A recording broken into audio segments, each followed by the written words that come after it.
Bonsoir, bienvenue dans votre émission. Restez avec l'actu. Deux sous-points seront à l'ordre du jour dans cette émission. En première partie, nous parlerons de ce classement. On parle bien sûr de la 135e place du Gabon qui classe ce pays comme étant l'un des pays les plus corrompus au monde.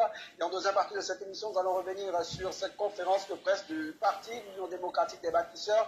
Ces deux sous-points seront abordés tout au long de cette émission. Vous le savez, le Gabon vient d'être classé 135e parmi les pays les plus corrompus au monde par Transparency International, un rang qui interpelle, qui inquiète et qui pose une question centrale. Quelle image renvoie aujourd'hui notre pays et à quel prix pour son économie et sa stabilité sociale? Dans le même temps, l'Union démocratique des bâtisseurs, UDB, a tenu ce jeudi 12 février une conférence de presse pour se prononcer sur la crise éducative et le climat socio-économique national, corruption, gouvernance, tension sociale. Que disent réellement ces signaux et surtout quelles réponses concrètes? Restez avec nous tout au long de cette émission. Nous allons aborder ces deux articulations. Deux invités, sinon un invité pour le moment est avec moi, un invité physique et un invité en duplex. Mais avant, faisons place à la transition.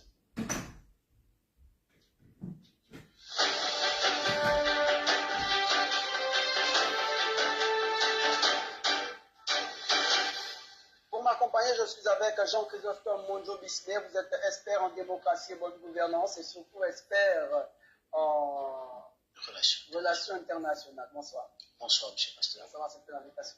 C'est moi qui vous remercie et vous remerciera toujours. Très bien. Et justement, on en parlait en off.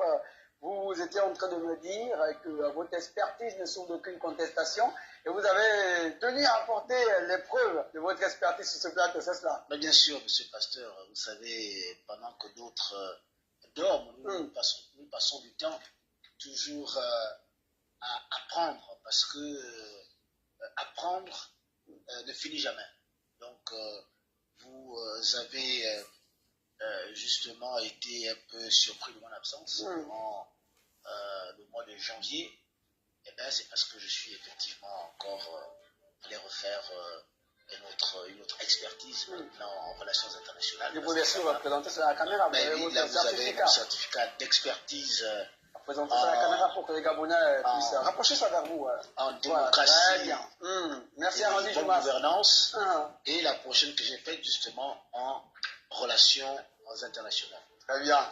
J'aime bien l'esprit déjà de cette émission, dès l'entame. Vous n'êtes pas seul. Il est avec nous en duplex du côté de France. Bernard Christian Recoula, vous êtes ingénieur chef d'entreprise en France, lanceur d'alerte ou défenseur des droits de l'homme et de l'environnement. Vous aussi, vous avez vos certificats d'expertise avec vous? Je n'ai pas mes diplômes avec moi, mais mes diplômes ne souffrent d'aucune contestation. Très bien. Nous avons sur ce plateau des personnes ressources sur les questions qui seront traitées sur ce plateau de Rester avec l'actu. Alors, messieurs, avant de recevoir d'autres invités qui sont bloqués certainement par le trafic routier en République gabonaise, allons-y. Jetez un coup d'œil du côté de la rédaction de TV Plus Afrique qui a concocté, j'y arrive un truc, le regard de la rédaction.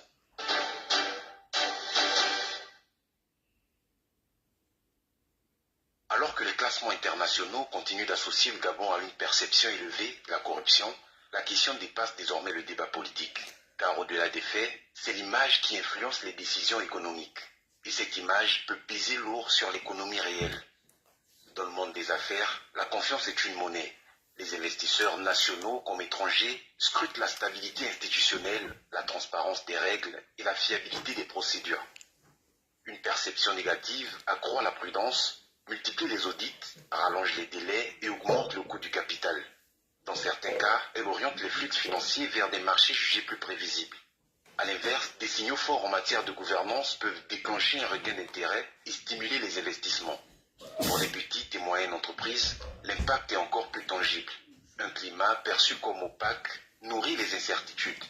Lenteur administrative, concurrence jugée inéquitable, imprévisibilité réglementaire, même lorsque des réformes existent, le déficit de confiance peut freiner l'initiative.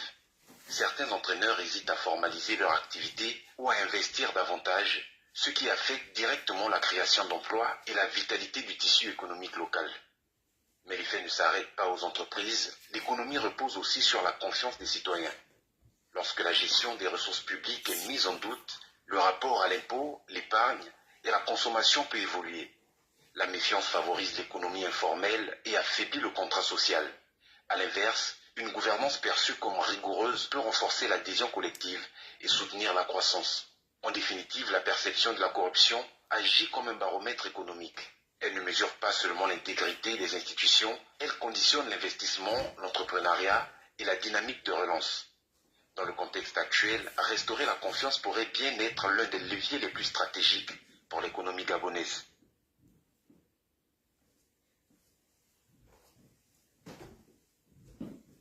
Le thème vocal était signé Wilson Badoumou de la rédaction de TV Plus Afrique. Christian Récoula, je vous donne tout de suite la parole. La transition politique de 2023 avait nourri des espoirs. Cette place qu'occupe désormais le Gabon, on peut le dire, on va le rappeler, 135e des pays les plus corrompus au monde. Est-ce que cette place qu'occupe le Gabon en matière de pays les plus corrompus remet en cause un temps soit peu la volonté affichée de départ des autorités? Ben, pour moi, je dirais que c'est une place méritée qui ne remet pas en cause la volonté apparente des autorités, pour la simple et bonne raison que si, dans un premier temps, les autorités ont fait montre d'une volonté de chasse aux mauvaises pratiques financières, il n'en demeure pas moins que, de façon pratique et concrète, les mêmes pratiques ont demeuré. Nous avons eu des annonces allant dans ce sens à travers la mise en place de diverses task force qui étaient censées auditer l'état de notre pays, censées auditer l'économie de notre pays. Mais même là encore, les règles de bonne gouvernance et de transparence n'ont pas été appliquées par ceux-là même qui se présentaient comme ceux qui devaient incarner la rupture avec les mauvaises pratiques anciennes. Nous attendions la présentation du rapport public donc de ces différentes task force, que ça soit au niveau de la fonction publique, que ça soit dans le secteur pétrolier, que ça soit dans le milieu des affaires. Ben, jusqu'à ce jour et de façon publique, cette task force n'a jamais été présentée au peuple gabonais qui est le premier concerné. Par contre, les institutions internationales qui, elles, ont obligé l'État gabonais d'avoir ces résultats, l'ont. Et je dois dire, ou nous devons dire que les résultats sont vraiment catastrophiques. Il y a un résultat catastrophique. Justement, essayons on peut de faire un comparatif. Jean Chrysostome Monjo Bismé du classement qui a toujours occupé le Gabon. En 2014, le Gabon était 94e. En 2015, le Gabon était 98e. En 2016, 101e place, 2017 117e place, 2018 124e place, 2019 123e place, 2020 129e place, 2021 124e place, 2022 136e place, 2023 136e place, 2024 136e place et aujourd'hui on parle de 735e place. Donc peut-on réellement dire que le Gabon est véritablement en train de marcher en arrière? Ben, Il n'est pas bien en reculant. Monsieur Pasteur, justement, les chiffres que vous donnez sont les indices, qu'on appelle les indices de perception de corruption. Vous avez le rapport, justement, de Transparency International également, qui a démontré que le Gabon devient effectivement l'un des pays les plus corrompus. Effectivement, nous sommes certainement en train de marcher un peu à contre-vent de la bonne gouvernance, parce que la bonne gouvernance, justement, puisqu'on parle de corruption, c'est un sujet où je peux effectivement être à l'aise, parce que le Gabon se caractérise de nos jours par la malgouvernance, et nous l'avons vu justement lorsque les militaires d'abord ont pris le pouvoir. Ils ont fait état d'un certain nombre de détournements de deniers publics. Ils ont fait état de la gabegie financière dans laquelle le Gabon était plongé, mais que plus tard, aujourd'hui, nous pouvons encore justement nous poser la question, puisqu'il y a eu un procès qui a notamment révélé jusqu'à quel niveau est-ce que notre pays pouvait être corrompu, c'est-à-dire même jusqu'au sommet de l'État, où, effectivement, où un président de la République pouvait, comme ça, s'arroger le droit d'attribuer des, je ne veux pas dire des primes, mais on parle des quotas de plus de 2 milliards de francs CFA à certaines personnes. Mais la corruption aussi, dans la corruption, vous avez ce qu'on appelle l'absence d'état de droit. L'état de droit, c'est quoi? C'est que il faut que la justice soit équitable et non pas sélective, puisque durant ce procès, il y a plusieurs noms qui ont justement été cités, ceux-là même qui avaient la gestion parce que lorsqu'on regarde un temps soit peu ce classement issu de Transparency International en 2023, justement ça est utilisé comme argument de comparaison. En 2023, on occupait la 136e place. Mais on quitte la 136e place. C'est vrai, on a gagné une place depuis le départ des anciennes autorités. Mais pourquoi le Gabon aujourd'hui n'arrive véritablement pas à se détacher? Vous parlez justement de la gestion et de la justice, c'est cela? Mais bien sûr, écoutez, déjà, lorsque vous faites cette formation sur la bonne gouvernance, vous voyez que la bonne gouvernance, c'est la gestion responsable, transparente et équitable des affaires publiques, mais aussi des ressources. Et vous avez à l'intérieur cette bonne gouvernance qui se caractérise par la responsabilité et la redevabilité. La responsabilité et la redevabilité, c'est de dire que l'État, donc les gouvernants, les décideurs, donc ceux qui ont la gestion de la chose publique, doivent pouvoir rendre des comptes aux citoyens. Et là, vous avez la transparence. La transparence veut dire que chaque citoyen a la possibilité de pouvoir avoir accès aux informations. Mais vous avez aujourd'hui, je ne sais pas s'il a même été facile pour vous, en tant que journaliste, de pouvoir avoir l'information concernant tout ce qu'a fait la task force. Je ne sais pas si les journalistes ont les informations concrètes ou si ça a été facile pour vous d'avoir des informations. Les conclusions se font toujours attendre. Or, si les conclusions se font attendre, cela sous-entend que l'information ne parvient pas à temps ou à tous. Donc, ça sous-entend qu'il y a un risque élevé d'une forte corruption. Et il faut dire que lorsque vous avez ces classements, effectivement, les organismes internationaux ou encore en charge de la lutte contre la corruption ou des organismes porteurs ou évaluateurs selon les indices précis constatent effectivement que tous ces critères-là que nous donnons eh bien, ne sont pas respectés par l'État gabonais, d'où les places que nous avons et les indices que nous avons concernant la corruption. Très bien. Vient de nous rejoindre sur ce plateau Ghislain Malonda, président du mouvement Sauvons la République, membre de la société civile, ex-président du SAMTAC, entendez par là, syndicat des agents du ministère des Transports et de l'aviation civile, ancien sénateur de la transition. Bonsoir Ghislain Malonda. Bonsoir, pasteur. Merci pour cette invitation. Bonsoir. Je vous remercie. Justement, je vous mets tout de suite dans le bas. Ghislain Malonda, le Gabon occupe, selon la dernière communication de Transparency International, la 135e place sur 182, il faut le dire, des pays les plus corrompus. Un statu quo, puisque déjà en 2024, on était toujours dans cette place-là. Que comprendre? Est-ce que les mesures entreprises par le gouvernement et Brice Clotaire Oligui Nguema ne portent pas leurs fruits?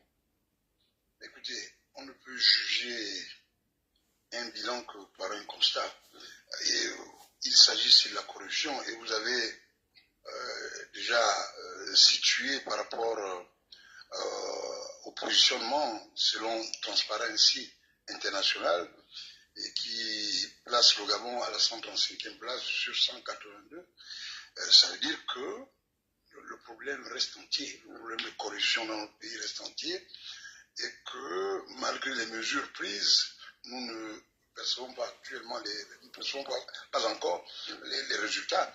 Et ce qui est sûr, c'est que quand on veut lutter sur la corruption, les populations, les citoyens là-dedans doivent reconnaître les plus. C'est aussi le rappeler que le bon exemple vient de là-haut. Et quelles sont les mesures concrètes qui ont été prises? Je me souviens que notre dernier passage au Sénat, le ministre de l'économie de l'époque, le ministre Oyima, avait dans ses projets de loi, je pense, proposé la mise en place de l'inspection générale des finances qui devait traquer les comptables publics. Parce que il a été, quand même, il est reconnu que le vrai mal aujourd'hui, ce sont les comptables publics. Les comptables publics qui sont auteurs de manigances dans le cadre de la passation des marchés, les détournements, complicité des détournements. Et le vrai problème, c'est là où sort l'argent. Et donc, le ministre de l'économie avait bien pensé. Il a pensé qu'il fallait mettre en place des mécanismes, des outils de contrôle, c'est-à-dire des organes de contrôle qui soient déjà bien outillés et qui, dans la rigueur, devraient donc ramener l'orthodoxie dans nos administrations. Très bien. Bernard Christian Ekoula, ce classement révèle-t-il véritablement la fragilité du pouvoir gabonais en matière de contrôle des finances? Tout à fait. Ce classement illustre parfaitement la stagnation des contrôles en matière de finances dans ce pays. Et vous le disiez tout à l'heure, ou du moins mon collègue de la société civile et grand frère, le sénateur Malanda, le disait, le bon exemple doit commencer par là-haut. Celui qui est censé impulser les règles de transparence, de bonne gouvernance et d'anticorruption, c'est celui qui dirige le pays, ainsi que tous les organes. Or, malheureusement, au Gabon, nous avons un dispositif législatif qui permet la corruption. Vous avez chaque année le budget de l'État qui est voté, vous avez des crédits qui sont votés, par exemple, pour la présidence de la République, mais vous n'avez aucun contrôle, il n'y a aucun dispositif législatif qui permette d'avoir aux législateurs ou à toute autre commission de vérification ou de régulation qui leur octroie le pouvoir officiel de pratiquer ces contrôles. Donc là, ça a été, selon ce qui est révélé, hein, de la task force qui a été mise en place ou du rapport 4 du FMI, hein, ça a été l'une des grandes voies des actes de corruption, des actes de détournement de fonds. Vous avez également que nous avons quand même un dispositif de contrôle, malgré ses faiblesses, qui joue s'il jouait son rôle, permettrait une moins d'effusion financière, mais malheureusement, là encore, ces organismes n'ont pas tous les moyens, ou du moins on ne leur laisse pas faire ce qu'il faille. Vous avez la Cour des comptes, qui, elle, est censée vérifier la régularité de l'utilisation de l'État. Vous avez l'ANINF qui, elle, est censée traquer les crimes financiers à travers les comptes bancaires et tout autre instrument mis en place par les indélicats. Vous avez celle qui a remplacé, la commission qui a remplacé la CNIL, la commission de la lutte contre la corruption. Pareil, donc vous avez des organes qui sont censés jouer leur rôle, mais qui malheureusement, par manque de volonté politique depuis le haut, ne peuvent pas faire ce à quoi elles ont été créées. Et ça nous coûte cher, ça nous coûte en moyenne 400 à 500 milliards de détournements de fonds par an. Donc malheureusement, nous faisons du surplace. Jean-Chrysostome Monjo-Bismé, on ne cesse de le rappeler, vous êtes expert en démocratie et bonne gouvernance. Que comprendre véritablement? Puisque le Théodore Guéguéma, dès son arrivée, avait clairement affiché une ambition, tolérance zéro, avait affiché son ambition de mettre un terme à des pratiques, c'est-à-dire des pratiques, permettez-moi de le dire, de copains et coquins. Que comprendre? Est-ce qu'on peut clairement déduire qu'à mi-parcours, c'est-à-dire de 2023 à 2026, cette ambition se révèle être une chimère? Bon, moi je ne pourrais pas forcément parler de chimère, mais je veux dire, heureusement que le président lui-même avait dit que si, sauf omission de ma part, je lui disais que la corruption c'est quelque chose, je crois, auquel c'était un processus par lequel le Gabon était en train de passer pour mettre fin à la corruption. Mais il faut dire que la 5e République aujourd'hui fait face à ce phénomène de corruption. Alors même que lorsque les militaires sont passés au pouvoir, ils avaient fait de la corruption effectivement l'un de leurs ennemis. Mais nous avons vu au fil du temps que il y a aujourd'hui un ex-ministre de la Ve République qui est aujourd'hui incarcéré, je crois, sous mandat de dépôt à la prison centrale de Libreville pour des présumés détournements de fonds de près de 10 milliards. Vous aviez certains ministres actuels qui étaient passés devant la commission de l'enrichissement illicite, le ministre, je crois, de l'Habitat, qui était passé devant la commission de l'enrichissement illicite. Je me souviens qu'il y avait même eu des heurts avec TV+, qui voulait aller s'enquérir aujourd'hui ministre de l'Habitat, mais la situation. À l'époque, comme ministre de l'économie. Justement, vous aviez dans un passé récent au ministère de l'Agriculture où les syndicats avaient dénoncé un certain nombre de choses par rapport au ministre sortant, sans dire effectivement qu'ils sont coupables de quoi que ce soit. Un collaborateur du président de la République au sein de la présidence. Et on a eu un collaborateur justement du président de la République qui a été soupçonné de s'être immiscé dans des actes pouvant être considérés comme étant des actes de corruption. Donc vous voyez que tous ces éléments-là nous amènent à nous inquiéter sur la Ve République, mais il faut dire que on a vu certains qui ont été justement incarcérés et on voit d'autres qui sont toujours justement libres de tout mouvement. Bon, la justice étant progressive, peut-être qu'il y a des enquêtes en cours, on ne sait pas, mais c'est pour dire que là encore une fois de plus, cette enquête ou ces auditions de la commission de la lutte contre l'enrichissement illicite vient encore une fois de plus nous démontrer l'absence de communication. Et donc, c'est ce que je vous disais tout à l'heure, qu'il y a dans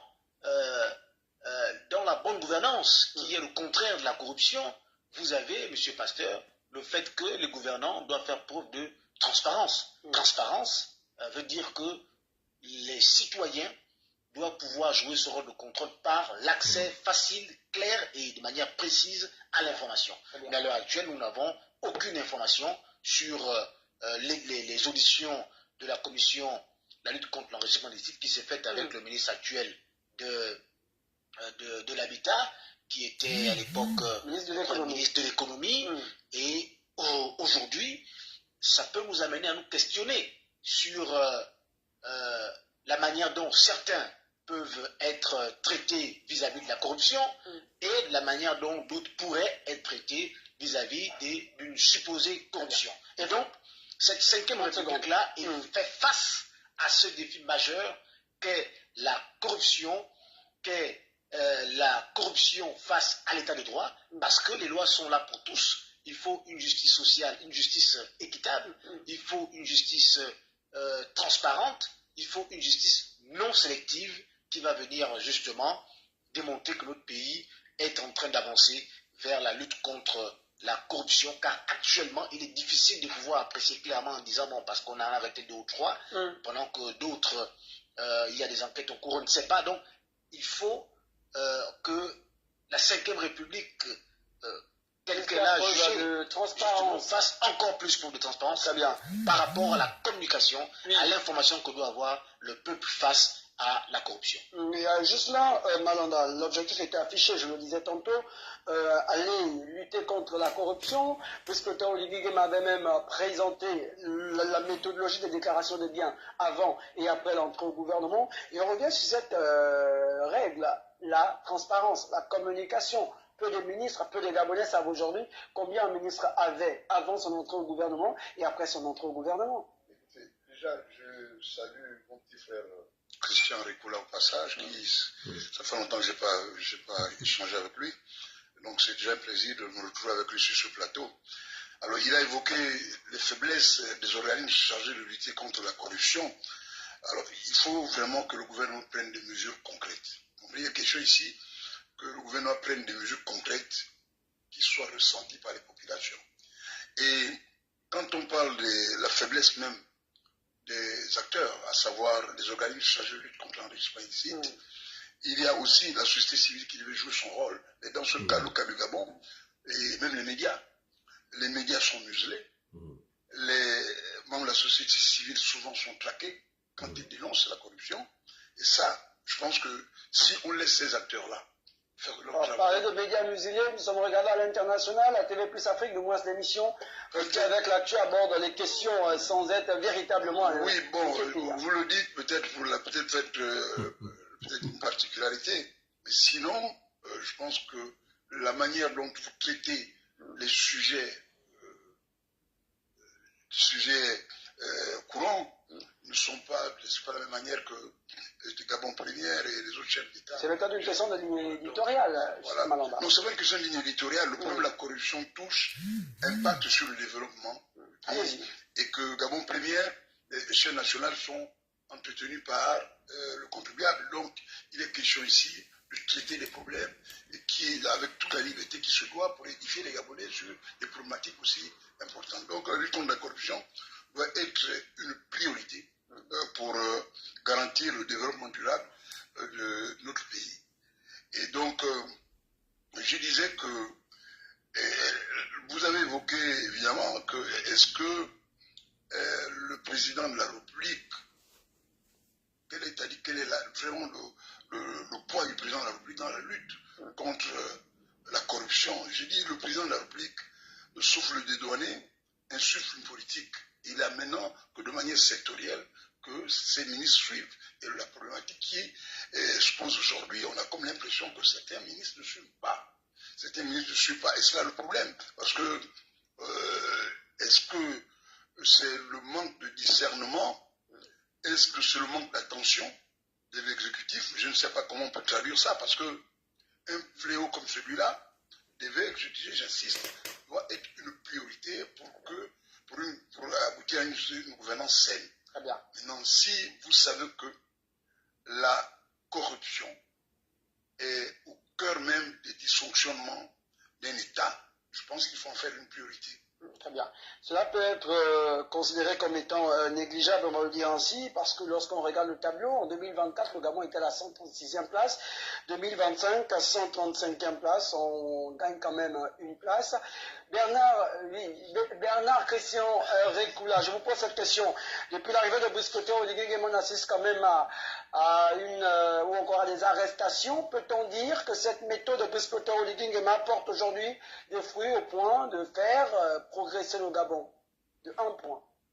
Mais écoutez, je reste dubitatif quant à la réelle volonté de faire évoluer les choses. Pourquoi je vous le dis? Je vous le dis parce que lorsque vous regardez le discours officiel, qui est véritablement un discours politiquement correct pour les institutions internationales et même nationales, vous avez au même moment ce même gouvernement qui fait de la rétention d'informations. Vous avez que la Cour des comptes, par exemple, est censée, après validation du bureau de l'Assemblée nationale, est censée rendre public le rapport financier, le rapport qu'elle a fait du budget de l'État de l'année en cours. Or, si vous regardez depuis la gouvernance, là sous le CTRI, je vous invite à parcourir le site officiel de la Cour des comptes, vous verrez que tout rapport budgétaire de fin d'exercice depuis 2023 est totalement absent. Et c'est une volonté. Pourtant, ce rapport existe. Pourtant, nous avons pu réussir à nous le procurer. Bon, vous avez encore que à la tête de l'État, comme je l'ai dit, c'est le chef de l'État qui doit insuffler la transparence.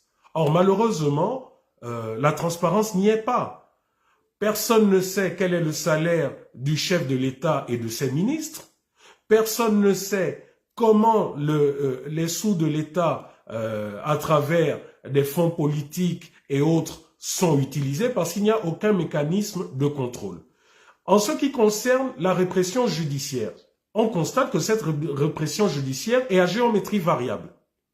C'est-à-dire que certains vont répondre de leurs actes aussi rapidement que les enquêtes soient menées, et d'autres qui devraient par exemple faire face à la justice bien avant, se retrouvent tout simplement en liberté et ne sont inquiétés de rien. Donc à un moment donné, on se pose véritablement la question, quelle forme de justice nous avons.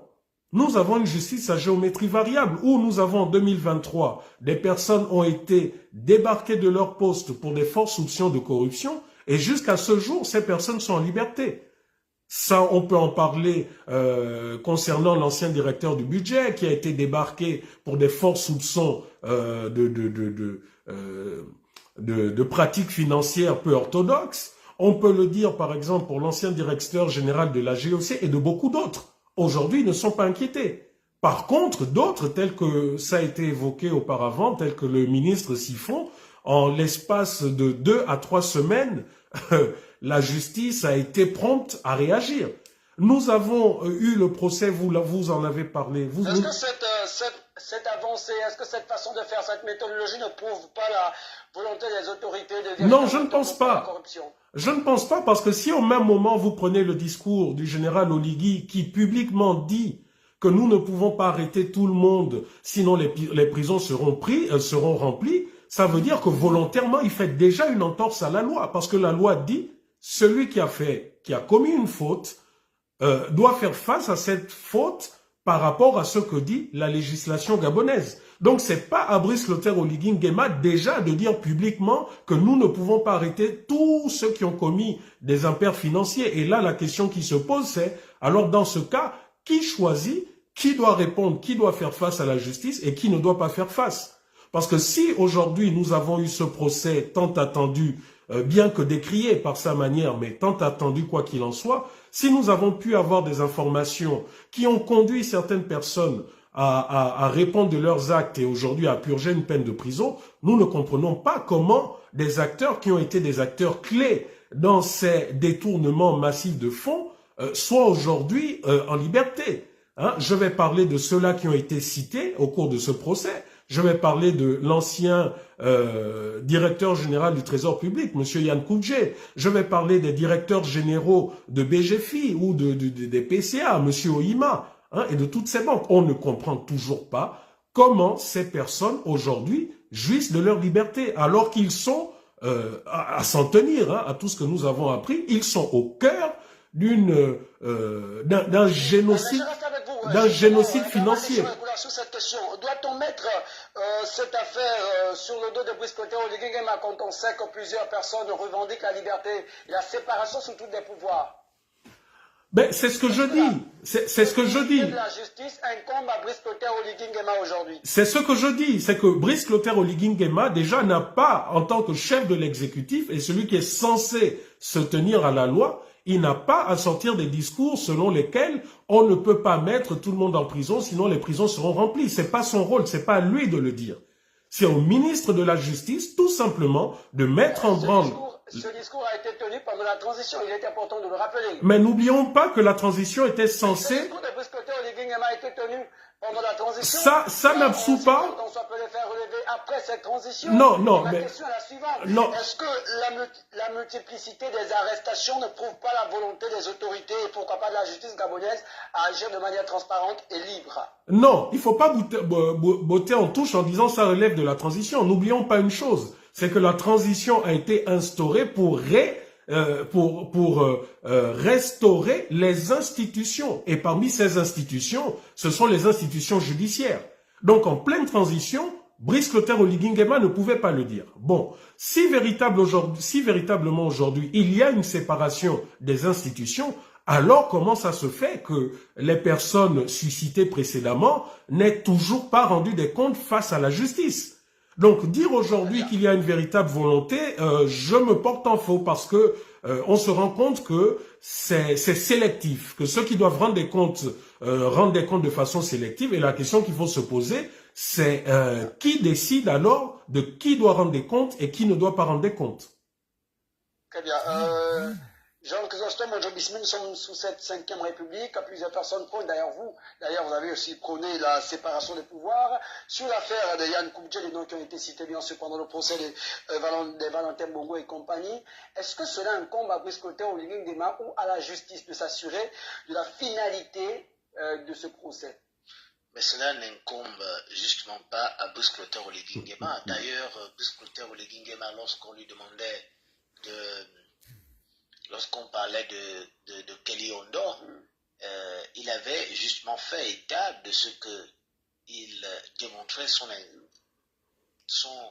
je voulais dire, incapacité à pouvoir agir directement sur dans les putschistes de 2000, après l'AVC d'Ali Bongo. Donc, puisque Oligui Nguema avait effectivement démontré et dit et rappelé son incapacité d'agir directement sur la justice et qu'il fallait respecter justement un certain nombre de conditions pour qu'il puisse agir pour la libération de Kelly Ondor. Et donc, concernant le Gabon, il faudrait pas oublier que avant la Ve République, il y a justement l'OCTRI qui a géré la chose étatique, donc les affaires publiques. Et donc, bien qu'il y ait eu une amnistie constitutionnelle, M. Pasteur, vous conviendrez avec moi que pour l'évaluation de la corruption dans un pays, il faut évaluer certains principes fondamentaux de la bonne gouvernance. Et donc, Bosco Oligui Nguema, lorsqu'il était encore sous le règne de la transition en tant que militaire, ben, il a fait une tournée républicaine à l'issue de laquelle il y a eu de l'argent qui normalement aurait été donné à certaines provinces. Et aujourd'hui, il faut bien que nous puissions, dans l'évaluation, vérifier les différents critères, notamment celle de la redevabilité de la responsabilité, c'est-à-dire que les décideurs ont le droit de rendre des comptes justement aux citoyens. Donc aujourd'hui, il faut pouvoir faire le bilan de cette transition-là, la manière dont elle a été gérée de manière financière, donc la gestion des ressources de l'État, la distribution des fonds ou des moyens qui ont été octroyés ici et là. Il faut que le gouvernement aujourd'hui fasse preuve de responsabilité et redevabilité en donnant justement, en faisant le compte aux Gabonaises et aux Gabonais. Vous avez justement la transparence. Et la transparence, c'est quoi? La transparence, c'est que le citoyen doit pouvoir avoir accès librement et facilement à l'information. Et vous avez justement l'état de droit. Et c'est là justement le véritable problème, parce que nous, concernant la Constitution, et tout vient de là, nous l'avons dit, nous qui étions engagés à rappeler aux citoyens de ne pas voter pour la Constitution, parce que nous avons estimé que dans la Constitution actuelle, il n'existe pas, selon nous, une séparation stricte des pouvoirs. Alors que nous avions demandé à ce qu'il fallait que le gouvernement, le Parlement puisse, pour cette fois, faire en sorte que la séparation de pouvoir soit totalement stricte. Parce que la transparence, c'est quoi? La transparence, c'est que les lois doivent être justes. Les lois, elles doivent être équitables. Et la justice ne doit pas être aussi sélective. Et donc, cette transparence fait que, aujourd'hui, est-ce que nous pouvons dire que la justice est totalement libre et dégager le pouvoir exécutif? C'est une question. Très bien. Donc, à partir de ce moment-là, vous avez également la participation. Quand on regarde aujourd'hui, on se rend compte que l'UDB est partout. Or, il faudrait une participation collective. La République ne devrait pas être au singulier, justement, elle devrait être plurielle. Mais à l'heure actuelle, nous constatons que la République est au singulier. En parlant de l'UDB, rassurez-vous, en deuxième partie, nous allons aborder cette question. Oui, je donner d'abord les critères, oui, ce sont ces critères qui nous permettront de démonter si le Gabon est dans une forte corruption ou pas. Vous avez justement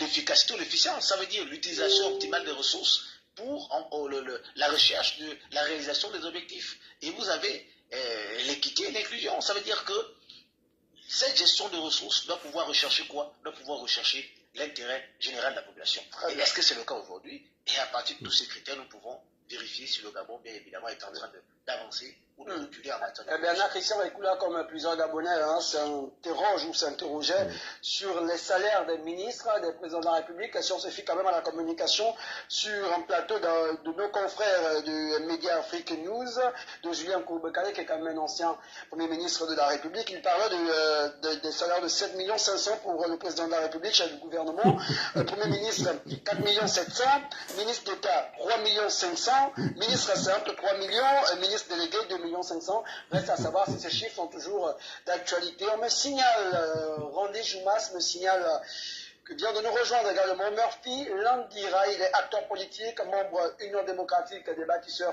France. Bonsoir. Bonsoir à vous. Je suis militant de l'UDB. Je suis du côté du Lion, effectivement. Très bien. Justement, vous avez certainement suivi cette actualité, cette communication de Transparency International qui place le Gabon à la 135e place sur 182 pays, les plus corrompus au monde, d'entre de jeu et à chaud. Votre réaction? Ben, écoutez, j'ai écouté le sujet depuis, je suis rentré. Nous ne pouvons pas mettre la corruption sur le magistère du président Brice Clotaire Oligui Nguema. Nous savons que le Gabon a été pendant longtemps géré opaquement par des politiciens de l'ancien régime qui n'ont pas pu s'en défaire. Aujourd'hui, le président de la République met à cœur de combattre la corruption. Aujourd'hui, nous pouvons parler d'un début et le président rentre dans un début de magistère où il essaie de mener à bien tous les chantiers qu'il a promis lors des élections présidentielles. J'ai suivi mon co-panéliste tout à l'heure qui essayait de vous énumérer un peu tout ce que le président essaie d'apporter via son parti et via la politique et la vision qu'il a pour le Gabon de demain. Aujourd'hui, il faut laisser le temps au président de pouvoir gérer la corruption et d'engrainer cette graine qui dérange les Gabonais parce qu'aujourd'hui, ce n'est pas juste un système, mais c'est tout un problème qu'il faut revoir. Le président aujourd'hui arrive après une transition où il a essayé de travailler et rassembler tous les enfants du Gabon pour changer le Gabon. Donc il a fait de l'inclusivité qu'il faut saluer parce que nous savons que rarement dans un pays où il y a un coup d'État, vous voyez le président appeler tout le monde. Le président a pris tous les frères et sœurs du Gabon pour dire venez, nous allons travailler pour bâtir un Gabon demain. Donc aujourd'hui, nous allons y travailler. J'espère que le président a à cœur de renouveler et de remettre à bien le Gabon dans le classement de la corruption parce que c'est un de ses chevaux de bataille. Je vous remercie. Oui, Landira, mais on a quand même une question. Vous êtes en soutien de Brice Clotaire Oligui Nguema, mais sous Brice Clotaire Oligui Nguema, on a quand même assisté pour le moment à des flous que je ne m'aurais pas qualifié d'artistiques sur ce plateau.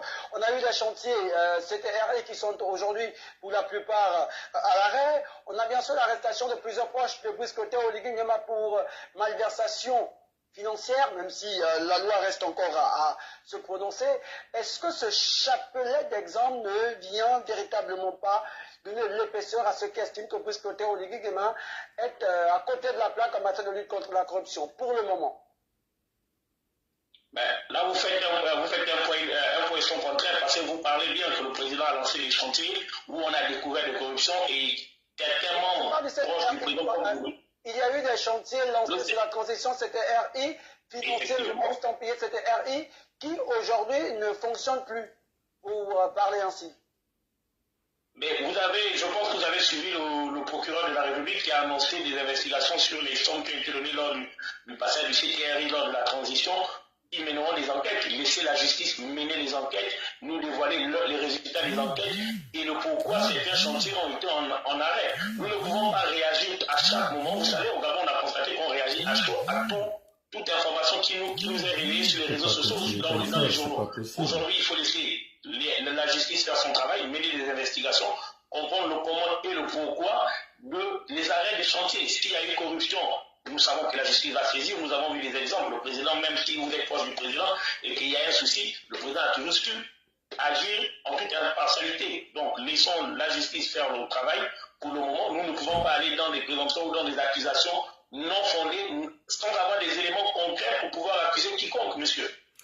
J'aimerais réagir, s'il vous plaît. Ce qui concerne cette première partie. Réaction de Christian Rekula pour M. Landira, qui est un acteur politique, un membre de UDB. Il estime que la justice est en train de faire son travail et que dans bientôt, certainement, les résultats porteront leurs fruits. Oui, j'aimerais réagir parce que vous voyez, c'est exactement ce genre de discours qui fait en sorte que rien n'avance dans ce pays. Aujourd'hui, vous entendrez tout le monde dire « Nous sommes dans la 5e République ». nous avons trouvé le pays dans cet état et avec tout ce qui va. Mais j'aimerais poser la question de savoir, la Ve République est composée de qui? Si ce n'est exactement les acteurs qu'il y avait sous la République précédente, sous le régime précédent. Si vous enlevez la tête Ali Bongo, Sylvia Bongo et la Young Team, qui demeure en place? Exactement tous ceux qui dirigent aujourd'hui.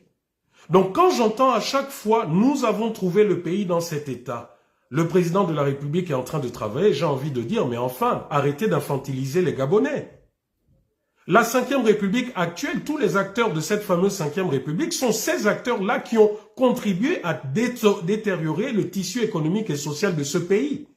Je tiens à vous rappeler que nous sortons de 40 ans de gabegie financière et que le régime précédent, c'est 14 ans. Mais vous verrez que les acteurs actuels sont des acteurs qui sont là depuis 20-30 ans. Ensuite, quand on nous dit « laissons la justice faire », et que ça n'impute pas le président Oligui. Je tiens aussi à rappeler à ceux-là, on parlait de constitution, à ceux-là qui ont voté la nouvelle constitution qui officiellement nous fait rentrer dans la Ve République, je tiens à les rappeler que il n'y a plus de premier ministre. Il y a un président de la République et un président du gouvernement. Donc ça sous-entend que hier, Brice Clotaire Oligui Nguema s'est érigé en disant « oui, par le passé, personne n'était responsable de tout ». Donc il a fait sauter le poste de Premier ministre pour devenir président du gouvernement. Donc ça veut dire que en plus d'être président de la République, tous les ministres sont sous sa coupole. Donc c'est le chef du gouvernement. Donc s'il y a des secteurs qui ne fonctionnent pas, si l'économie ne fonctionne pas, si la justice... Est-ce que Clotaire Oligui Nguema, qui est à l'origine de cette nouvelle constitution, quand on sait que cette constitution est quand même basée sur les recommandations du dialogue national? Vous savez, je suis bien placé pour parler des recommandations du dialogue national. Donc ça peut faire l'objet d'un autre débat, mais aujourd'hui, vous savez, grâce à ce dialogue national, on a pu faire tout, dire tout et n'importe quoi sous prétexte que c'était le peuple. Mais ça, c'est un autre débat. Ce que je veux dire, c'est que cette constitution a été adoptée et elle fait de Brice Clotaire Oligui Nguema le patron du ministre de la Justice, le patron du ministre de l'Économie, le patron de la fonction publique. Donc si ces ministres, dans leur domaine, ne font pas correctement leur travail, la Constitution dit que le premier responsable, celui qui rend des comptes au peuple, c'est Brice Clotaire Oligui Nguema. Donc il faut qu'on arrête à chaque fois de dire, de faire penser qu'aujourd'hui les choses, il y a d'autres responsables. Premièrement, quand j'entends encore d'autres qui disent « ce n'est pas Brice Clotaire Oligui Nguema, c'est son entourage », mais qui nomme cet entourage si ce n'est lui-même? Donc vous voyez que tout converge vers sa responsabilité. On parlait de mauvaise gouvernance, de mauvaise gestion. Ben justement, sous le CTRI, l'argent a été décaissé des caisses de l'État sans passer par les procédures de règles orthodoxes de l'économie. Ce ne sont pas les réseaux sociaux comme l'a dit mon compatriote sur le plateau. Hein, Monsieur Landira, ce ne sont pas les réseaux sociaux. Monsieur Brice Clotaire Oligui Nguema lui-même l'a dit, plus de 70% des marchés l'ont fait en violation de la loi, de gré à gré. Plus de 90%. Plus de 90%.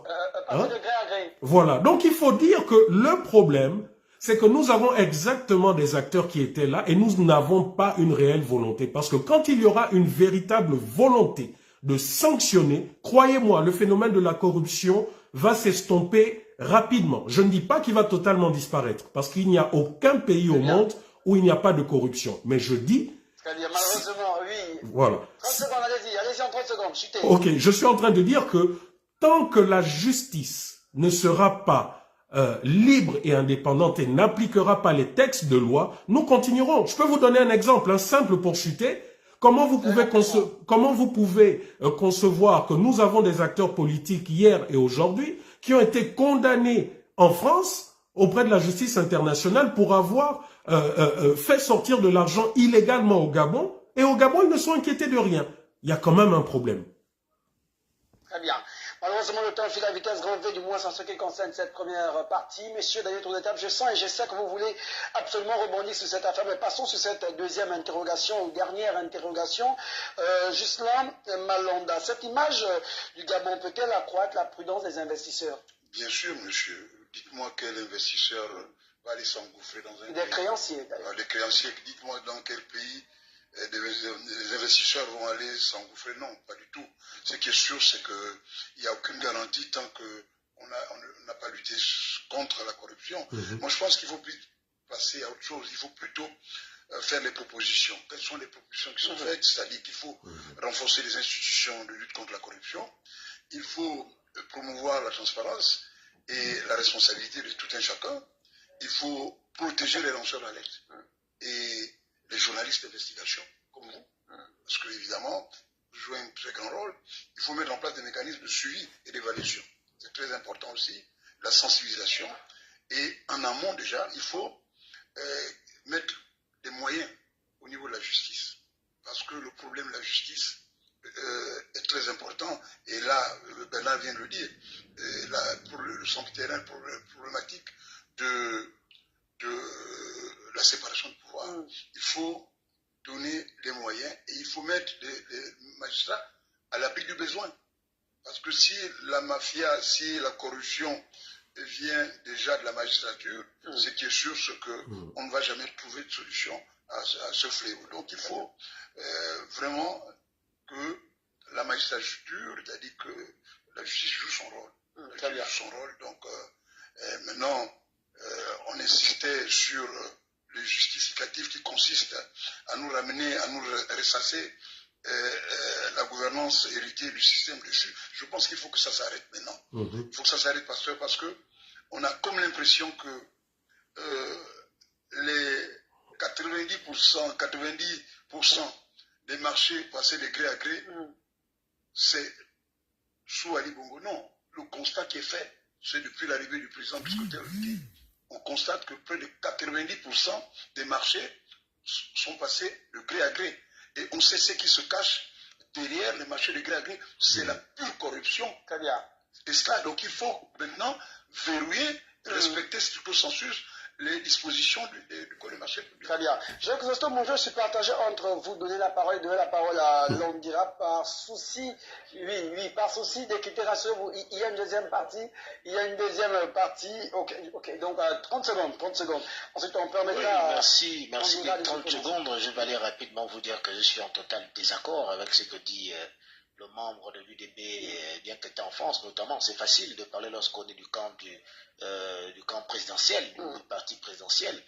Mais moi, je me demande même souvent qui sont réellement les soutiens du chef de l'État, puisque nous n'avons pas soutenu le chef de l'État pendant la présidentielle, mais nous sommes ceux-là encore sur les plateaux qui arrivent à défendre même certaines actions qui mènent. Parce que je l'ai dit au départ, je vous avais dit que oui, effectivement, il y a pas des mesures, des décisions qui sont prises pour faire en sorte, pour dissuader notamment la corruption dans notre pays, parce que nous avons vu, on ne va pas l'ignorer, que sous la 5e République, dont Brice Oligui Nguema est le président de la République, chef de l'État, il y a des personnes, proches même, soit-il du chef de l'État, qui se seraient rendus coupables, qui ont été inculpés pour des soupçons présumés de corruption. On a vu l'exemple justement du l'ancien ministre du Tourisme. On parle de 10 milliards de francs CFA. On ne dit pas encore qu'il est coupable, mais on dit qu'il est pour l'instant, s'il est croué à 100 familles, c'est qu'il a été inculpé.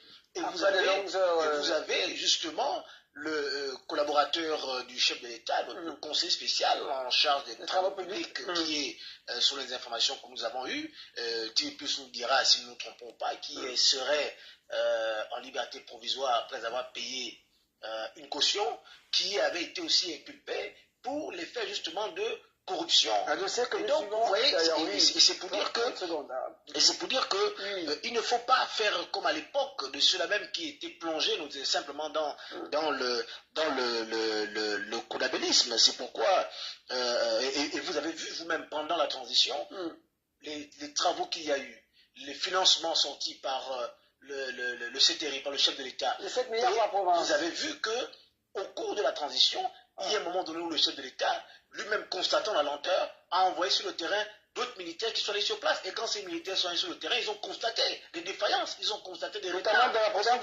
On ne peut pas ignorer que rassurez-vous, il y a une deuxième partie. Sinon, c'est que par souci d'équité, donnons la parole à Murphy Londira en 1 minute, avant de passer à la deuxième partie. Je vous remercie. Vous voyez, là, nous nous retrouvons avec des copanélistes qui donnent le pour et leur contre eux-mêmes. Vous dites le président de la République, pour M. Rekoula que j'ai entendu, et aujourd'hui le patron du ministre de la Justice. Vous avez entendu, ses propres collaborateurs sont allés en prison.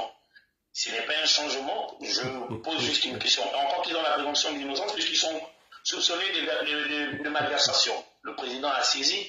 Aujourd'hui, vous voulez dire que le président ne travaille pas sur la corruption au Gabon. Je ne vais pas m'avancer sur ces propos parce que nous savons que le Gabon est ancré dans la corruption. Vous n'allez pas me dire en 4 ans, 5 ans que le président Brice Clotaire Oligui Nguema, en 3 ans on va dire, n'a pas pu travailler là-dessus. Vous avez encore dit tout à l'heure, mon companiste qui venait d'intervenir avant moi, le président, constatant la lenteur des travaux qu'il a initiés sous le CTRI, a dû envoyer des envoyés spéciaux sur le terrain, et non pas seulement dans le Gouévino, comme vous l'avez dit tout à l'heure, mais quasiment dans toutes les 9 provinces pour constater la lenteur et le problème. Et nous avons suivi le procureur de la République ensuite qui a annoncé une procédure pour pouvoir éclairer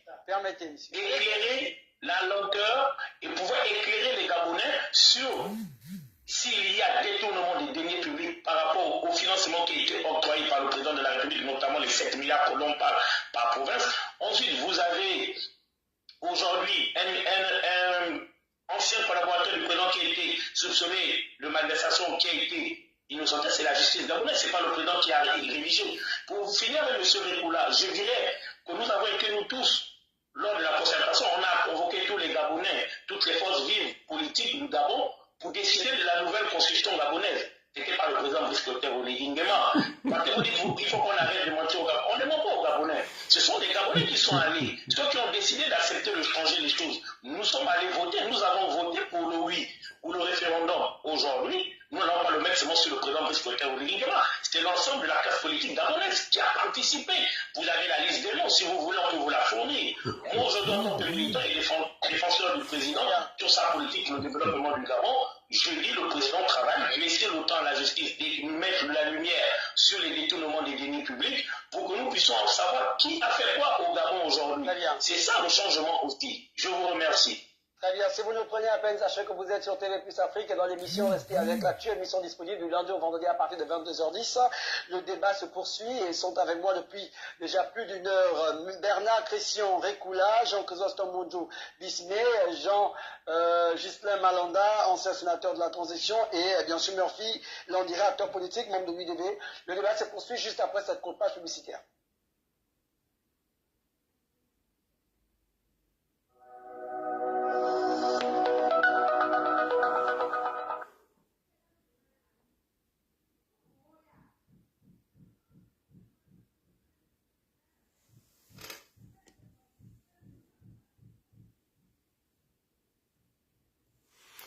J'ai coupé la caméra et le micro. Non, mais les gens du DB, là, comment vous êtes mangés comme ça?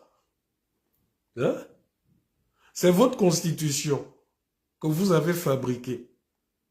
Maintenant, vous niez le fait qu'Oligui soit votre patron, qu'il soit le patron de tous les ministres. N'est-ce pas que le premier ministre, à l'époque, c'était le patron de tous les ministres? Et que jusqu'à présent, dans le monde entier, quand un ministre faillit, ça peut entraîner la chute de tout le gouvernement parce que si le premier ministre peut démissionner. Aujourd'hui, vous avez supprimé ce poste, vous avez mis le président comme président du gouvernement. Et vous refusez le fait qu'on vous dise que s'il y a échec dans tel ou tel domaine, le premier responsable après le ministre, c'est lui. En fait, vous êtes des sorciers. Hein? Ça, c'est la sorcellerie. C'est le vampire, ça. C'est le vampire. Maintenant, qu'Oligui nous explique. Là, c'est la pause, j'en profite. Qu'Oligui nous explique un peu comment sous sa magistrature, ça a repris, comment sous sa magistrature, les milliards continuent d'être détournés. Pourquoi on ne nous explique pas ce mécanisme-là? C'est quand même extraordinaire. Oh non. Hein? Oh non, 5e République. Mais la 5e République, c'est exactement le clone de la 4e République. Ce sont les mêmes acteurs.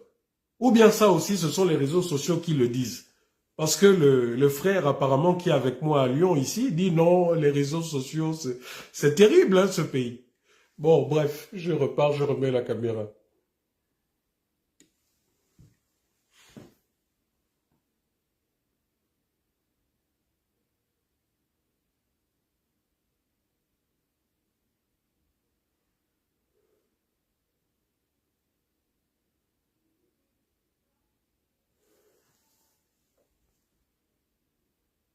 Non, ils sont encore en pause. Ah là là.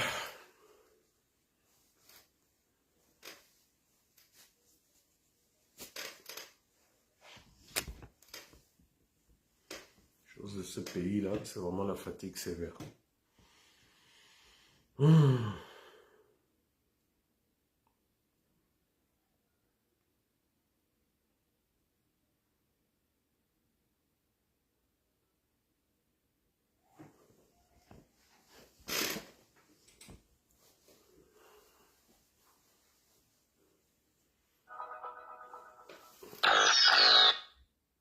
Oh mince!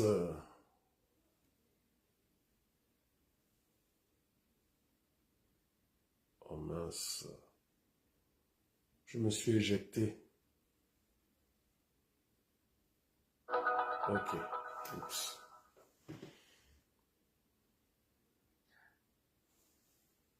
De retour sur ce plateau de rester avec l'actu, nous rentrons dans la deuxième partie, mais avant faisons place à la transition.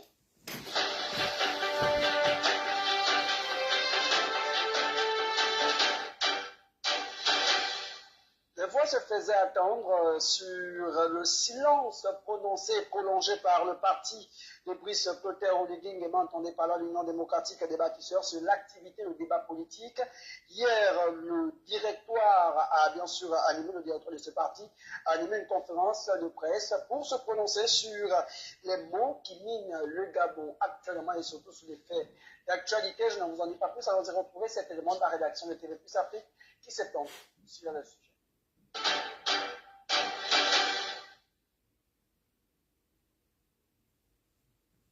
Dans une atmosphère studieuse mais déterminée, l'Union démocratique des bâtisseurs a choisi de prendre la parole ce jeudi 12 février 2026. Au siège du directeur de cabinet politique de son président fondateur, les responsables du parti ont voulu, face à la presse, donner leur lecture des tensions qui traversent le pays. Autour de Jean-Pierre Oyiba figuraient notamment Séraphin Akoré-Davin, Serge Maurice Mabiala et Éric Mouélé. Tous ont centré leurs interventions sur un point sensible: la crise dans le secteur de l'éducation. Pour eux, les revendications des enseignants ne sont pas illégitimes. Elles traduisent, disent-ils, un malaise réel auquel les autorités ont choisi de répondre par le dialogue. Ils ont rappelé que le président de la République, également président fondateur du parti, a personnellement reçu les syndicats le 11 et 14 janvier dernier. De ces discussions sont nées une commission interministérielle et 2 protocoles d'accord. Un signal, selon l'UDB, d'une volonté claire d'aboutir à une sortie durable de crise. Si la calmie semble amorcée, le parti appelle néanmoins à la vigilance. Le respect strict des engagements pris par le gouvernement est présenté comme la condition essentielle pour établir la confiance entre les acteurs du système éducatif et l'État. L'éducation, a insisté Séraphin Akoré-Davin, ne saurait devenir un terrain d'affrontement politique. Sur le front politique, l'UDB est également monté au créneau contre les déclarations d'Alain-Claude Billy-Binzé dans certains médias internationaux. Le parti juge ces propos diffamatoires et en décalage avec la réalité institutionnelle actuelle. Il dénonce ce qu'il considère comme des tentatives de discrédit des institutions issues du processus de transition. Enfin, sur le plan économique, les dirigeants ont défendu le bilan du chef de l'État, évoquant une dette publique largement héritée du passé avant le coup des libérations.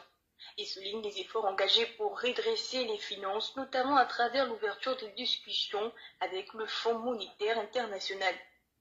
Au-delà des polémiques, l'UDB affirme vouloir maintenir le cap d'une gouvernance tournée vers l'inclusivité, l'unité nationale et la stabilité sociale dans un contexte où chaque mot, chaque décision semble désormais peser lourd dans l'équilibre du pays.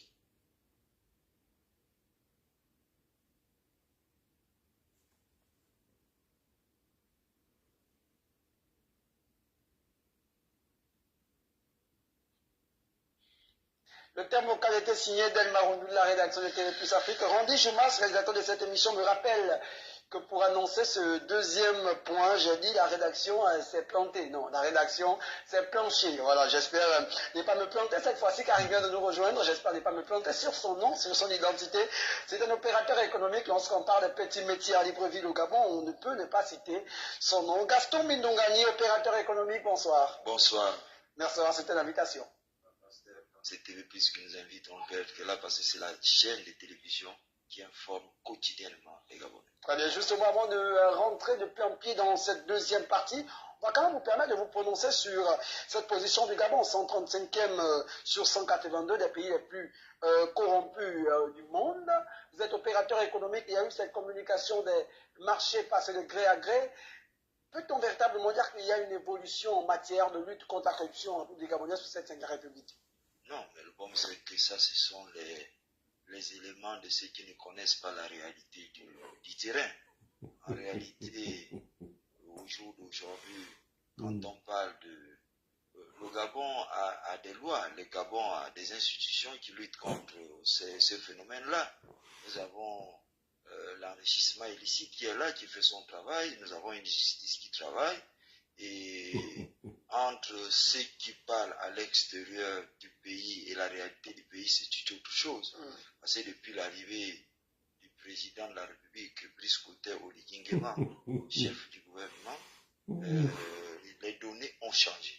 Il faut quand même reconnaître l'évolution des choses.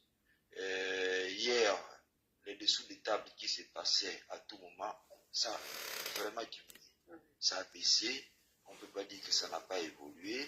Il faut laisser au gouvernement de la République et au chef de l'État le temps. Et le président de la République n'a encore que 2 ans. Donc on peut dire qu'en réalité, il y a une évolution. Il y a une évolution. Maintenant, le classement des autres, et ceux qui sont sur place ici au Gabon, je pense que ces classements, nous ne pouvons pas nous alarmer. Nous savons qu'il y a des choses qui s'améliorent. Maintenant, par rapport au marché, qu'on parle de gré à gré, mais c'est une première qu'on donne des marchés aux PME gabonaises. Et le marché, il faut remercier le président Brice Clotaire Oligui Nguema, à l'époque président de la transition, qui a donné les marchés aux Gabonais. Donc, s'il fallait faire des appels d'offres, peu de Gabonais pouvaient bénéficier de ces marchés. Et je pense que c'est gré à gré, ce n'était pas une mauvaise chose. Et il faut maintenant comprendre que ceux qui ont eu des marchés, c'est vrai qu'il y a certains qui ne travaillent pas comme il faut, mais sur 100, nous avons au moins maintenant peut-être plus de 30% qui travaillent correctement, ce n'est pas une mauvaise chose. Très bien. Revenons sur cette deuxième partie et cette conférence de presse tenue hier par le cabinet du président fondateur de l'Union démocratique des bâtisseurs UDB. Plusieurs points ont été évoqués, notamment la reconnaissance de la légitimité des revendications des enseignants, la notification de l'implication personnelle du président de la République dans la résolution de la crise. Et ce cabinet a bien sûr énuméré la réception des syndicats des enseignants le 11 et 14 janvier 2026, la mise en place d'une commission interministérielle, signature de 2 protocoles d'accord. Le point culminant, il faut le dire, le point qui était véritablement attendu, c'était la réaction sur les propos tenus par Alain-Claude Billy-Binzé. Justement, le cabinet du président a condamné les propos tenus par Alain-Claude Billy-Binzé en disant ceci, c'est la régie de connivence. Au-delà du caractère diffamatoire, calomnieux et inexact de ces propos à l'endroit des institutions de la République mises en place après un long processus démocratique inclusif et consensuel, la personnalité citée plus haut, c'est-à-dire Billy Binzé, tout comme ses alliés, se lancent dans un exercice de déni de la réalité dont ils sont familiers. Je vous passe tout de suite la parole en commentaire et en réaction. Murphy Landira, vous qui êtes acteur politique, membre de l'Union démocratique des bâtisseurs.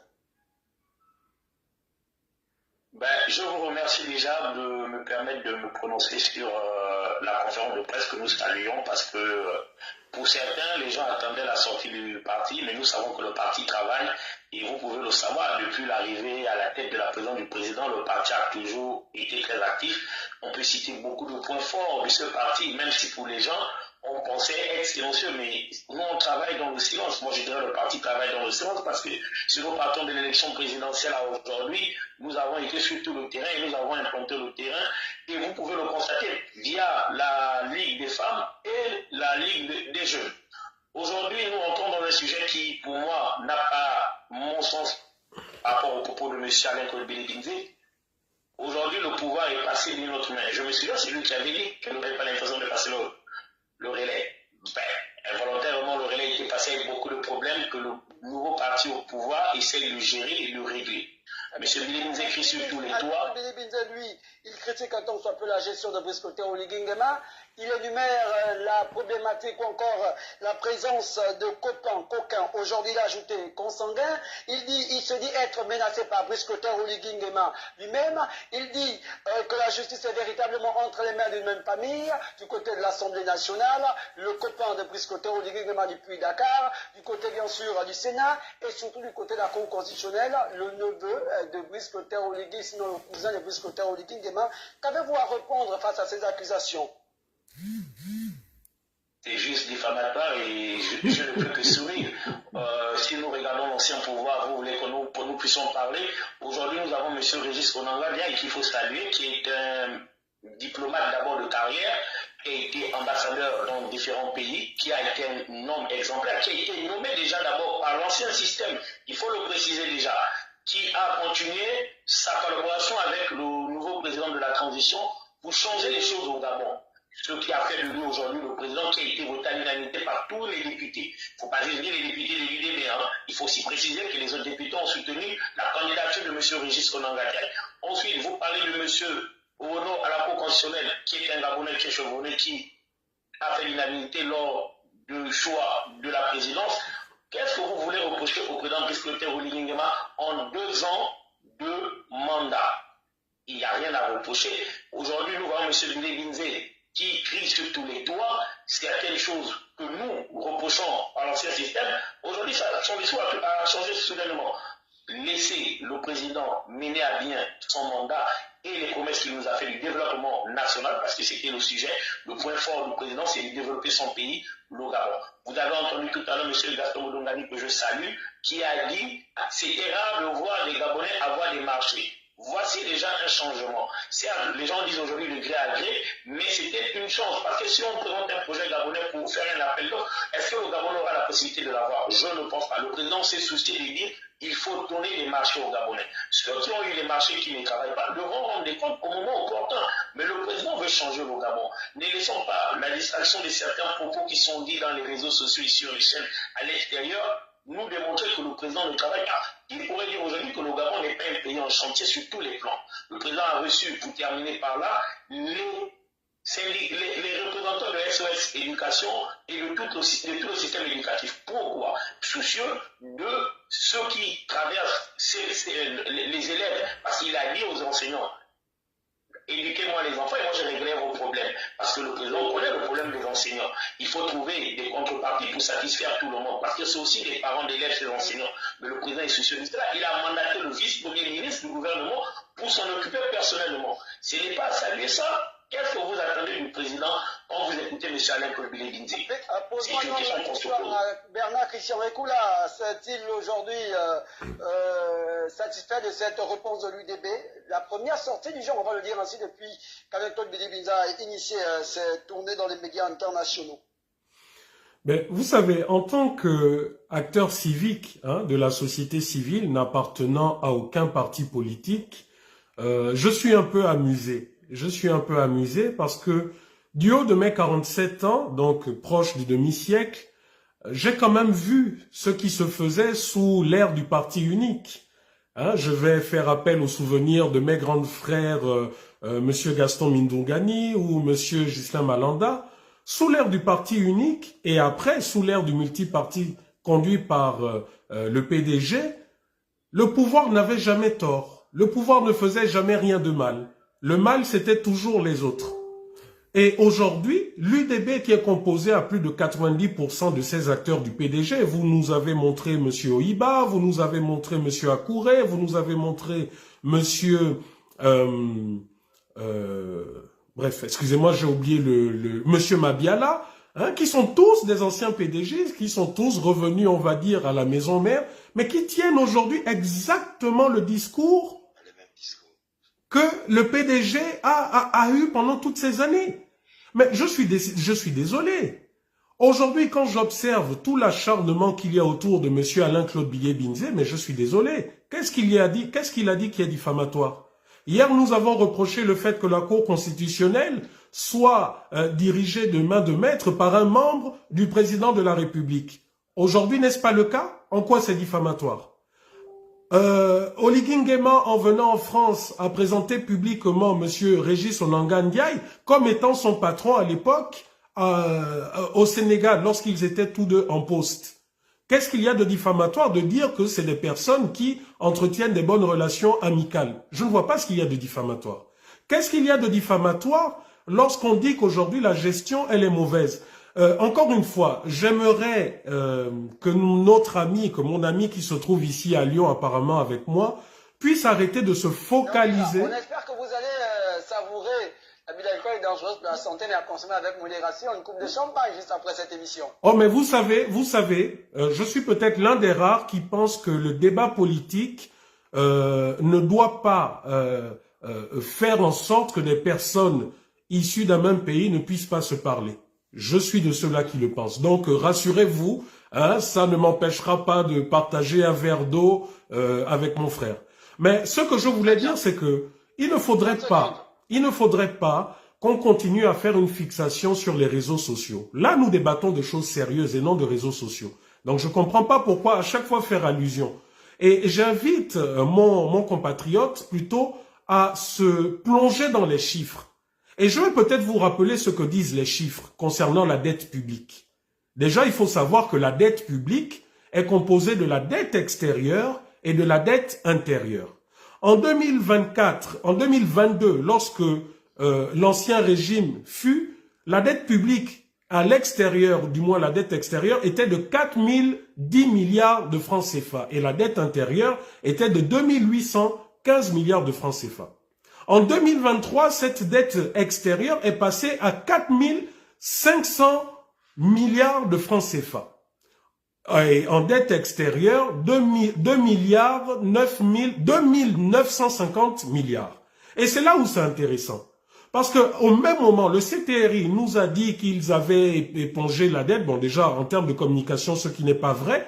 Et là, on se retrouve avec une légère diminution de la dette publique, de la dette donc extérieure qui est passée à 4300 milliards et la dette intérieure à 2700. Pourquoi? Parce que la task force mise en place a répertorié qu'en fait, il y avait un système qui était mis là et de surfacturation.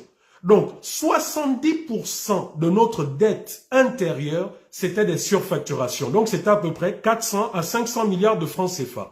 Là, ça donnait un bon signe. Mais au même moment, en 2024, cette même dette publique est passée de 2024 donc à 4300 milliards extérieurs, hein, à 4500 milliards extérieurs. Et pareil, la dette...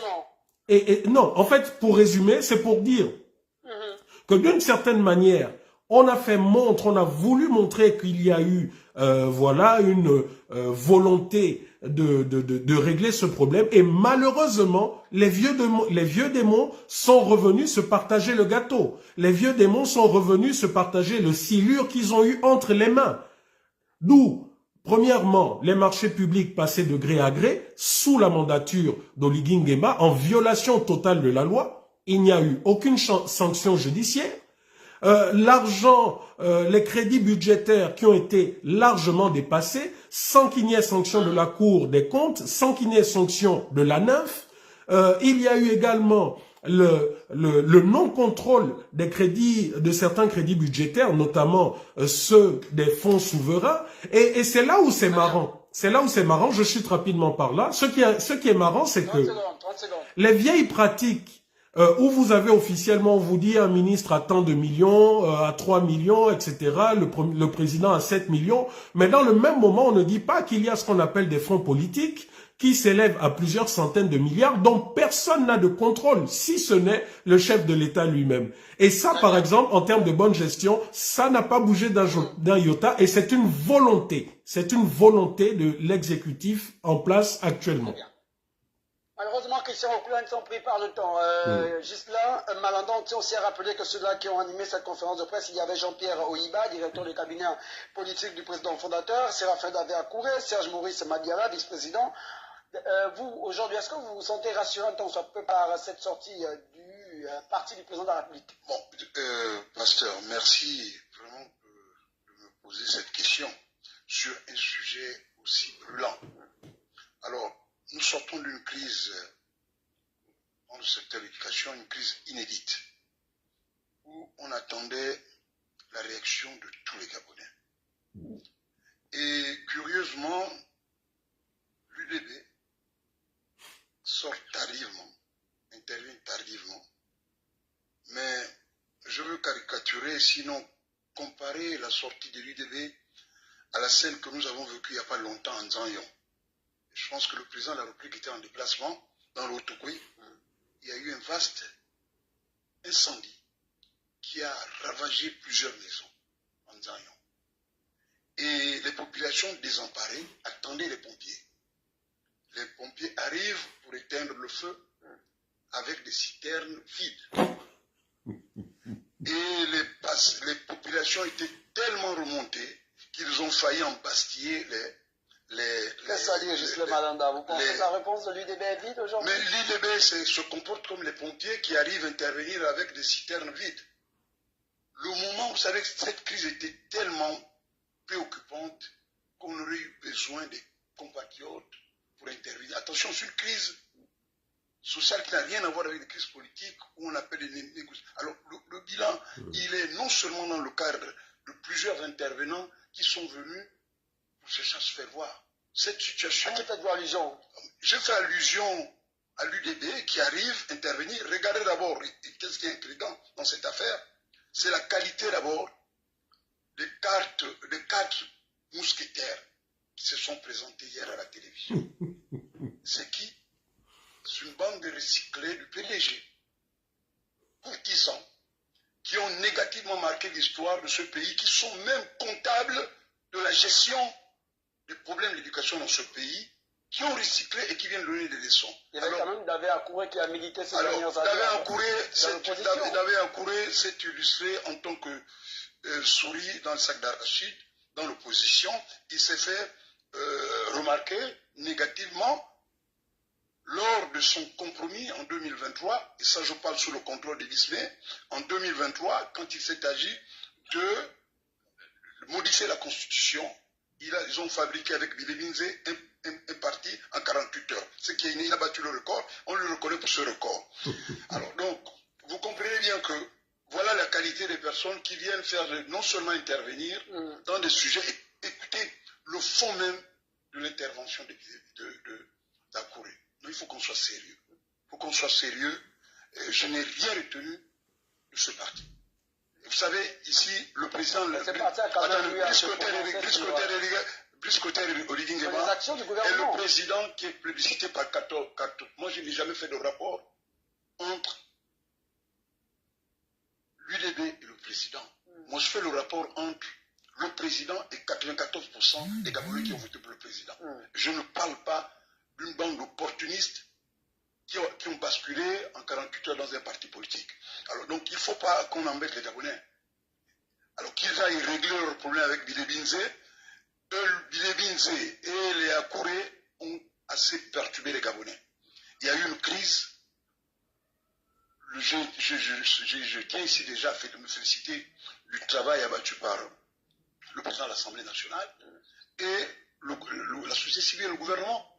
C'est ça, c'est clair. Donc l'UDB, ils disent qu'ils ont été saisis, le cabinet du président, alors je ne sais pas si on est dans deux États, le cabinet du camarade du président, cabinet politique du président a été saisi par je ne sais qui. Et le même Binzé vous dit que le mouvement était un mouvement illégitime. Alors, ils veulent s'accrocher sur la légitimité. Les UDBistes veulent s'accrocher sur la légitimité de l'Oligui, qui n'a rien à voir avec la légitimité des procureurs mal élus, des parlementaires mal élus. Très bien. Voilà. Justement, Jean-Chrysostome Monjo-Bismé, vous êtes expert en démocratie et bonne gouvernance. Arrêtons un peu sur l'image et le symbole. On a une conférence de presse du cabinet du président fondateur, pas du secrétariat du parti. Et on a quand même une communication qui se base véritablement en réaction, on peut le dire ainsi, qui devait répondre à l'école Billy Binzé qui ces dernières années, ces derniers jours, on peut le dire ainsi, donne des coups véritablement au président de la République, au gouvernement de la République. Ben, je crois déjà que c'est le secrétariat général du parti qui devait pouvoir s'exprimer. Et dans le secrétariat général du parti, ils ont des responsables en communication qui devaient venir lire le communiqué du parti via le secrétariat général de l'UDB. Et puis, il ne faut pas oublier qu'aujourd'hui, l'UDB fait cette sortie parce que tout le peuple gabonais s'est posé la question du silence. Les proches de Brice Clotaire Oligui Nguema? Pas seulement des proches, on parle du parti du président de la République. Tout le peuple et l'opposition, et voilà, le PDG, vous vous rendez compte, le PDG fait une déclaration avant même le parti présidentiel. C'est quand même un peu étrange. Mais vous avez vu qu'il y avait des gens, mon grand frère Gaston Mindongani, Minsa et autres, qui étaient sur le terrain, pendant que l'UDB était encore assis, il ne faisait aucun communiqué. Maintenant là, c'est pour moi, en fait, ce communiqué de l'Union démocratique des bâtisseurs par le cabinet de politique, pour moi, c'est une charrue, on va le laisser après la mort. Maintenant qu'il y a quasiment la calmie, il n'y a quasiment plus rien, bizarrement, j'ai envie de me demander, mais à quoi sert ce communiqué? Puisque nous sommes déjà. C'est comme si c'est juste un communiqué. Non, c'est comme si c'est juste un communiqué qui répond à l'Inco Bilibinze, mais pas réellement la question des enseignants, puisqu'il y a des compatriotes gabonais, il y a d'autres compatriotes qui sont allés sur le terrain, qui ont discuté avec les enseignants en province, à Libreville, et qui ont ramené un peu de la calmie, et qui fait qu'aujourd'hui, les choses sont un peu plus calmes. Mais maintenant que tout est terminé, on voit un communiqué de l'UDB, et je me envie de dire, souvenez-vous que, bon, enfin, on parle souvent de la qualité des auteurs, monsieur Akouré Davin qui fait le communiqué, moi je ne dirais jamais qu'il y avait eu un dialogue. Mais quand on vient critiquer à l'école, alors que dans un passé récent, avant les élections présidentielles, on avait organisé un certain dialogue, une concertation rapide, à l'issue de laquelle il y a eu une modification de la Constitution, et on a été au triomphe d'Ira, qui nous a amené une Constitution assez bancale. Ce qui a justifié le coup d'État. Et justement, donc aujourd'hui, on venait critiquer Bilibinze, alors qu'on était en accord avec lui hier. Bon, je trouve que c'est quand même un peu osé, mais je veux dire que le président de la République, le cabinet a-t-il voulu sauver le président fondateur? Non, c'est une récupération. Je laissais après la mort. Mais lui-même, le président avait déjà reçu des enseignants. SOS éducation. Justement, est-ce que cette partie ne s'assimile pas plus à une réponse? Mais c'est ce que je dis, que s'ils veulent dire au président qui voulait faire le communiqué pour venir par la gestion de la crise sociale avec les enseignants, je dis que même le président ne peut pas croire à ça. Il a reçu les enseignants. Il a donné sa parole. Il y a les gens qui sont allés sur le terrain. Il y a eu le médiateur. Il y a eu après le président de la semaine nationale. Nous sommes déjà dans la calmie. Et aujourd'hui, comme par hasard, parce que nous avons longtemps critiqué le silence de l'UDB, on a un communiqué de l'UDB. Donc il faut faire attention justement à ces jeux. Communiqué de l'UDB, mais surtout du cabinet du président fondateur. Préférons dire du cabinet parce que ça devait émaner du secrétaire général de l'UDB, mais à l'avenir, quand même, j'en profite quand même pour interpeller le secrétaire général de l'UDB, pour dire qu'il est anormal qu'il y ait une crise. Il est certainement occupé avec les titres. Non, nous serons sérieux. Non, mais il est anormal qu'il y ait une crise sociale. Un secrétaire général d'un parti politique ministre, c'est aussi un peu la conséquence. Ça, nous avons déjà débattu dessus. Nous restons sur le débat du communiqué du cabinet du président fondateur. Il n'est pas normal que le PDG vienne faire un communiqué concernant une crise sociale avant le parti présidentiel qui devait faire prise de parole de minimum pour appeler à la calmie. C'est compris. Prise de parole de prise de parole de Gaston Mindongani, ensuite on fera un dernier étape. Sans pris par le temps. Allez-y. Non, moi je pense que sur cette déclaration, je n'ai pas de commentaire à faire. Je suis là en tant que... Vous m'avez invité en tant opérateur économique, oui, vous pouvez revenir sur... Donc, n'étant pas invité en tant qu'homme politique, j'ai écouté ce qu'a dit le camarade Malanda, dans le contexte syndical, et en face de moi, mon petit frère qui venait de développer. Ce que je peux seulement dire qu'à la longue, chaque fois qu'il y a ce genre de choses, que le parti présidentiel puisse se prononcer bien avant. Et puis bon, aussi à l'absence du secrétaire général, il y a le secrétaire général adjoint et tout ça.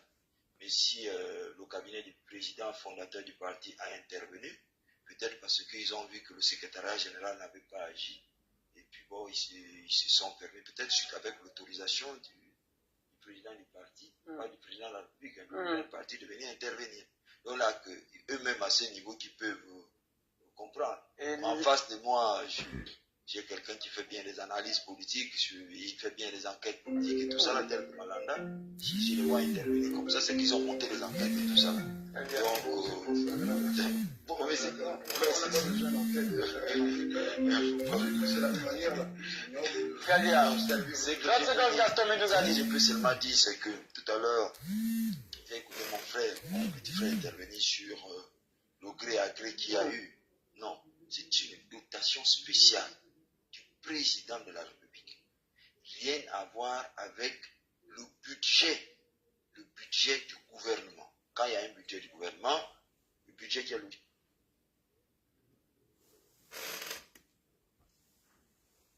fait des appels d'offres et tout ça là, et puis tout le monde respecte. Mais là, il fallait booster les PME. Il fallait les booster, il fallait bien que le président Brice Clotaire Oligui Nguema arrive. À l'époque, ne bénéficiait pas des marchés. Aujourd'hui, je me réjouis pour dire que beaucoup de PME, sur 100, s'il y en a 40 ou 50 qui ont pu réaliser quelque chose, c'est déjà ça. Et je remercie le président Brice Clotaire Oligui Nguema, président de la République, chef du gouvernement, à l'époque, président de la transition, qui a donné ces marchés aux PME. Maintenant qu'il est chef de l'État, le président de la République, chef de l'État, chef du gouvernement, désormais, on sait très bien que les jeunes Gabonais les PME Gabonais vont répondre aux appels d'offres comme tout le monde. Très bien. Avant, il n'y avait pas la possibilité, parce que nos frères de l'Afrique de l'Ouest, et les autres là, et les Libanais, et tout le reste, arrachaient tout. Donc, moi, je pense qu'à ce niveau-là, on ne peut pas comprendre. Malheureusement, nous sommes pris par le temps, sinon nous sommes véritablement arrivés au terme de cette émission. Restez avec l'actu. Messieurs, dernier tour d'âme en 30 secondes, je compte sur votre sens. Tout le monde n'a pas. Moi, je reviens de Boulamoutou. J'ai eu le marché du CETERI, la réflexion du lycée d'État de Boulamoutou, j'ai livré. Très bien. J'ai eu les 7 milliards, l'école de Kungu, l'ATI. J'ai livré les toilettes modernes. Vous n'avez pas eu 7 milliards, mais vous avez participé dans les 7 milliards. Dans les 7 milliards, j'ai déjà livré 4 chantiers. Dans les 5 milliards, j'ai livré déjà un chantier. J'ai été même félicité par le vénérable Malanda. D'où l'importance de votre présence sur ce plateau. Messieurs, alors 30 secondes, véritablement 30 secondes. On commence par Bernard Christian Récoula. Que retenir de cette émission? En 30 secondes, s'il vous plaît. Mais en 30 secondes, c'est déjà dire qu'il faut éviter la confusion entre dotation spéciale et marché public. D'ailleurs, c'est l'une des recommandations de l'accord 4 du FMI à travers sa mission de janvier 2024. Là encore, il faudrait qu'on fasse des mises à jour en termes de bonnes pratiques de gouvernance. Ce qu'il faut retenir également, c'est les sorties, pour moi, qui ne sont pas opportunes, entre des camarades qui avaient exactement la même vision et qui aujourd'hui font fi de leur passé. Parce que aujourd'hui, pour moi, tous ceux qui sont au PDG, qui ont soutenu l'ancien régime jusqu'au 29 août, n'ont pas qualité à s'ériger en donneur de leçons et en face de Alain Klobié-Binze, qui d'ailleurs est celui que Brice Clotaire Oligui Nguema a lui-même mis en avant depuis longtemps. Et pour finir sur la crise de l'éducation, il faut dire que c'est une crise qui est là bien avant la venue du nouveau régime, mais c'est une crise qui aurait pu être évitée si ce régime avait su quelles devaient être les priorités et si ce régime avait pris à bras le corps dès le début de sa mandature, en arrêtant déjà avec ce qu'on appelle le pré-salaire, qui est une invention. Ça n'existe pas dans notre arsenal législatif. Le pré-salaire n'existe pas dans le statut général du fonctionnaire. Donc, en arrivant au pouvoir, le nouveau régime devait déjà mettre un terme à cela et devait prendre les devants envers les syndicats en leur proposant justement des pistes de sortie de cela et non pas s'être lancé dans 1001 projets qui au final ne servent pas à grand chose puisque tous les projets sont à l'arrêt faute de liquidité dans les caisses de l'État. Oui, très bien. J'espère vous avoir dans un autre numéro dans cette émission. Restez avec Action. Bien sûr. Murphy Landiram, 30 secondes, que retenir? ce que nous pouvons déjà retenir, c'est d'abord de saluer la sortie politique du cabinet politique du président du parti, parce qu'ils étaient très importants de le faire comprendre déjà par rapport à SOS Éducation, et rappeler à mes co-panélistes ici que le président de l'Assemblée nationale, M. Régis Onanga Ndiaye, le président de l'Assemblée nationale, sous la bannière du parti du président, après la sortie du président qui a rencontré SOS Éducation, nous avons pu trouver dans la voix et la sagesse de M. Régis Onanga Ndiaye des solutions avec SOS Éducation, ce qui montre déjà encore l'importance et l'impact de l'UDB, puisque l'on parle que l'UDB sont en retard, mais le président de l'Assemblée nationale est sous la bannière de l'UDB. Ensuite, si nous parlons de la crise qui frappe le Gabon en ce moment, moi j'estime que le Gabon va sortir de là. Nous avons écouté le ministre de l'économie qui nous a parlé de l'option qu'ils ont décidé de prendre, qui consiste à développer les unités de production dans les secteurs dont le potentiel sera pour les richesses, l'augmentation des richesses du Gabon. Laissons l'OTAN au système mis en place par le président de la République et son gouvernement pour pouvoir développer le pays. Les critiques, nous pouvons les comprendre, mais apportons plus de solutions que des critiques. Nous assurons depuis fort longtemps avec beaucoup d'entre nous pour critiquer plus, mais pas apporter des solutions pour sortir le Gabon de ce marasme. Donc aujourd'hui, moi je salue la vision du président pour le développement national autour de son parti et autour de la vision qu'il a depuis les élections présidentielles. Je vous remercie pour l'invitation. Merci encore pour ce moment. Jean-Chrysostome Mondjobismi. Déjà, je voudrais recadrer M. Lendira, qui est à l'UDB. C'est votre mot de fin. Oui, le mot de fin, pour dire que M. Régis Onanga Ndiaye n'a pas reçu le groupe d'SOS Éducation en tant que membre de l'UDB. Il est président de l'Assemblée nationale. Même les députés aujourd'hui qui sont députés de l'Assemblée nationale, constitutionnellement, ne sont pas députés de l'Assemblée de l'UDB. Ils sont députés de la nation gabonaise. C'est parce que les lois qu'ils prennent ne sont pas des lois pour les partisans de l'UDB ou l'opposition. Ils prennent des lois pour l'ensemble de la nation. Donc il y a encore là une méconnaissance de la constitution de la République gabonaise. Il faudrait qu'ils continuent à la lire encore. Et je voudrais justement, il a eu plus de 30 secondes, mais je voudrais terminer en disant que là encore, il a fait une grave erreur, M. Lendira, en disant qu'aujourd'hui, il y a des proches du président qui sont arrêtés. Même Swali Bongo, M. Nongo Gambia, qui était un proche d'Ali Bongo, il était en prison pour corruption. Même Swali Bongo, il y a eu beaucoup de proches d'Ali Bongo qui étaient en prison. Ce n'est pas une question de proches qui vont en prison. C'est une question qu'aujourd'hui, le président de la République a pris la décision de mettre en place des mécanismes. Ces mécanismes-là, c'est quoi? Pour nous qui avons fait la bonne gouvernance, ces mécanismes-là vont dans le principe fondamental de la bonne gouvernance qu'on appelle justement l'état de droit et qu'on appelle l'efficacité et l'efficience. Ça veut dire qu'aujourd'hui, dans la lutte contre la corruption, qui est aussi un principe, c'est dans ce principe-là qu'il y a des mécanismes qui sont mis en place pour l'atteinte des objectifs. Très bien. Et donc, aujourd'hui, 5 secondes. Les mécanismes sont mis en place. Il faudrait non pas qu'on passe le temps à arrêter des gens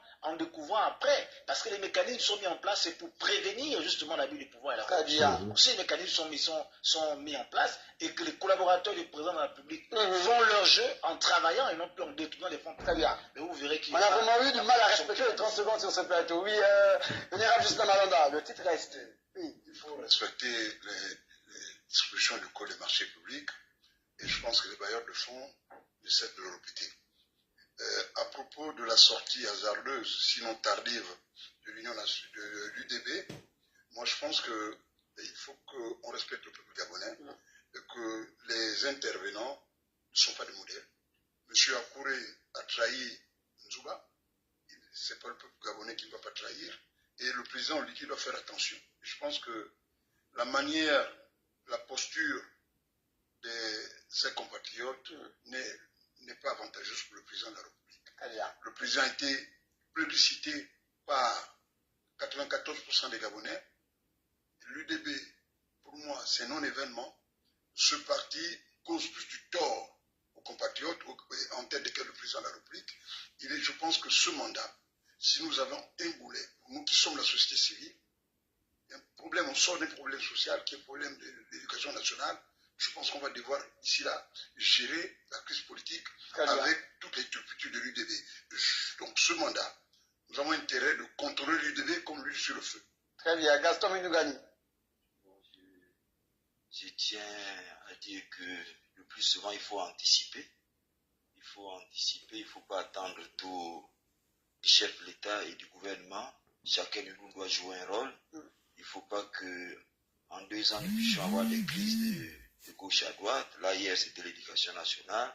Il y a beaucoup des administrations. Donc, que chaque Gabonais qui a soutenu le président de la République puisse jouer son rôle. C'est pas une affaire, quand le chef de l'État a été élu, il n'a pas été élu sur la manière d'un parti politique. Il a été soutenu par tous les Gabonais. Il serait souhaitable que nous tous nous veillons. Et quand il y a quelque chose qui ne va pas, que nous puissions signaler et que ceux-là aussi puissent nous écouter. Et nous tenons à vous féliciter TV+, parce que chaque fois qu'il y a des problèmes, vous nous invitez pour débattre. Et je pense que vous nécessitez un budget conséquent. J'espère que quand on va donner la subvention, on tiendra compte de tout ça.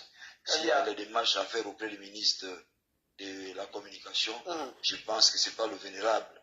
Ou bien en face, mon petit frère qui me dira non. Je pense qu'il faut qu'on vous encourage, nous devons encourager le chef de l'État et tous ceux qui sont autour du président de la République doivent faire profil bas. Ils doivent se mettre à dire que le président c'est Brice Clotaire Oligui Nguema. Très bien. Le président c'est pas eux, le président c'est pas nous. Très bien.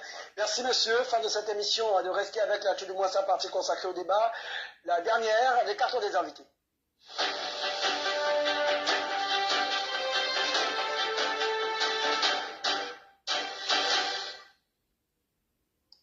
Messieurs, nous allons aller au pas de course, car le temps de cette partie est arrivé à son terme. 3 cartons, 3 couleurs différentes. Le carton rouge, un coup de gueule, une sanction. Le carton jaune, un avertissement. Le carton vert, pour féliciter une action nationale ou internationale. Compte tenu du temps, messieurs, un seul carton pour vous aujourd'hui et cette soirée. Jean-Christophe Monjobis, mais un seul carton. Je vais aller vite quand même. Je vais faire 2 matchs, je vais aller vite quand même. Carton rouge. À l'Union démocratique des bâtisseurs, notamment le secrétaire général par son silence criard et la communication inopportune alors que le président avait déjà pris les devants. Donc c'était inutile encore de faire cette communication. Carton vert à mon cher grand frère aidé sur le plateau, M. Gaston Minungani, dont on a appris tout à l'heure qu'il fait partie de ceux qui ont bénéficié des sous qui avaient été donnés par le chef de l'État et qui a livré justement les chantiers. C'est comme pour dire que ce ne sont pas tous les Gabonais qui sont irresponsables. Il y en a qui sont là pour justement contribuer à l'essor socio-économique de notre pays. Très bien. Merci Landira. Votre carton. Je vous remercie déjà. Le carton vert va à M. Gaston Moudongani qui nous a démontré encore une fois de plus qu'il fait partie de ces Gabonais qui a eu le mérite d'avoir la confiance du président, qui a pu livrer ses chantiers comme il l'a dit. Félicitations à lui et je continue de l'encourager. Le carton jaune ira à mon vénérable sénateur et M. Bertrand Repoula pour leur informer de ne pas juste pointer du doigt au président ou au parti du président, mais d'encourager au moins certaines choses. M. Repoula, on le connaît très bien pour ses sorties sur les réseaux sociaux. Le carton rouge ira à mon très cher confrère qui n'a peut-être pas compris ma phrase en disant M. Régis Somangaï, et certes le président de l'Assemblée nationale, mais c'était sous la bannière du parti qu'il est arrivé là. Donc nous pensons que le parti investit dans les problèmes qui concernent le Gabon, notamment la crise éducative. Je vous remercie. Justement, normalement c'est un carton, je ne comprends pas pourquoi il n'y a pas la discipline ce soir. Écoutez, on va aller. Allons-y très vite. Écoutez, carton vert déjà pour toutes les administrations dans le cas des passations de marché public. Et je vais plus spécifiquement en appeler au président de la République par rapport aux passations de marché dans le cadre de la digitalisation de nos administrations. Il faut bien que le président ouvre les yeux là-dessus. Alors le carton rouge éventuel, évidemment, c'est pour nos 4 mousquetaires de l'UDB qui devraient logiquement, et puis carton rouge aussi pour Billy Binze qui fait dans l'agitation politique, et sans compter tous les récipients du PDG. Bernard Christian Repoula, votre carton. Carton vert pour les enseignants qui ont été malmenés, carton vert pour eux parce qu'ils ont fait preuve de patriotisme sans véritablement bénéficier du fruit de leur travail. Carton rouge pour le pouvoir qui a usé de malice pour détourner ce mouvement. Carton rouge pour eux parce qu'ils ont tenté de diviser ce mouvement et de politiser l'affaire en faisant croire qu'au final, ce sont des hommes politiques frustrés qui sont derrière eux. Donc, carton rouge pour eux, pour tout cela. Voilà, je m'arrête là. Très bien. Gaston Mendougani, vos cartons. Obligé de dire vous. carton vert pour le président de la République, pour tout ce qu'il fait, pour les motivations, et lui dire aussi qu'il ne se décourage pas, quelles soient les difficultés, il doit toujours être là. Très bien. Et le carton jaune, vraiment, c'est pour ceux qui sont autour du patron, qui ne veulent pas avancer, qui pensent que tout doit venir du président de la République. Nous ne l'avons pas soutenu pour dire qu'on attend qu'il nous donne le mot d'ordre. Donc, réveillez-vous. Très bien. Je vais également faire comme vous, messieurs, carton vert pour vous et à vous pour votre disponibilité à cette émission tardive. Merci de toujours répondre favorable à cette émission et à ce plateau de Rester avec l'actu. Même si la discipline n'a pas été au rendez-vous, c'était un seul carton, je comprends, c'est l'émotion. Merci. Je rappelle qu'était avec moi ce soir Murphy Landira, acteur politique, membre de l'UDB du côté de Lyon en France. Gaston Mindungani était avec nous sur ce plateau, opérateur économique. Gisela Malanda, président du mouvement Sauvons la République, membre de la société civile, ancien président du SAMTAC, syndicat des agents du ministère des Transports et de l'aviation civile, ancien sénateur de la transition, et bien sûr Jean-Chrysostome Monjo Bismé, expert en démocratie, bonne gouvernance et en relations internationales. Bernard Christian Recoula, ingénieur, chef d'entreprise en France, lanceur d'alerte ou défenseur des droits de l'homme et de l'environnement. Vous êtes également du côté de Lyon, c'est cela? C'est cela. Merci, messieurs. Le plateau était très chargé, très riche, très chargé en émotions. Oui, je me dis... Qui est à Lyon aussi. Ah, oui, non, c'était le premier, Landira. Le premier, salutations à toute la communauté gabonaise du côté de France et pourquoi pas du côté de Lyon. Merci à toute l'équipe qui a bien sûr rendu possible cette émission, la dernière de la semaine. Joumas, Randy Joumas, Kofi, je n'oublie surtout pas Glenn Osui, Marie-France et Rogelio Ngema, merci pour le temps ajouté. Et à Jérôme Ngema qui traînait quelque part dans les couloirs de Télé Plus Afrique. Point final, restez fidèles à nos programmes demain 12h45. Jessica Mbang, Kogé, Jeremy, Goma, 20h la principale édition d'information. L'information, quant à moi, c'est lundi 22h, vous le savez. Restez fidèles à vos idées, cultivez-le d'ailleurs, vivez chaque instant comme si c'était le dernier. Bonsoir chez vous.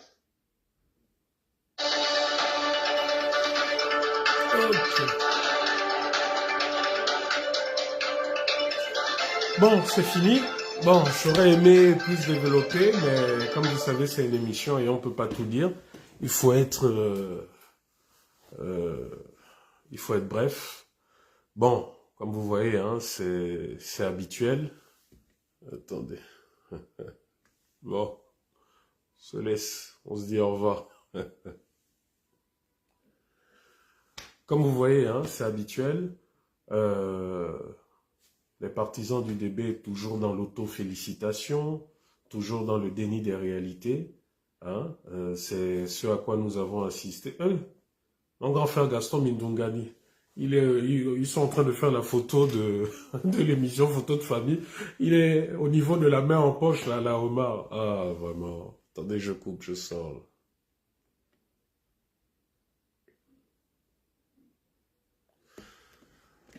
Donc voilà, c'est triste, mais c'est ce à quoi nous assistons depuis l'ancien parti. Hein, c'est les auto-félicitations à n'en plus finir. Jamais ils ne font mal, jamais ils ne reconnaissent que bon voilà, on a peut-être bien essayé, mais on a échoué. Bon, bref. Voilà, allez, bonne soirée à tous et à toutes.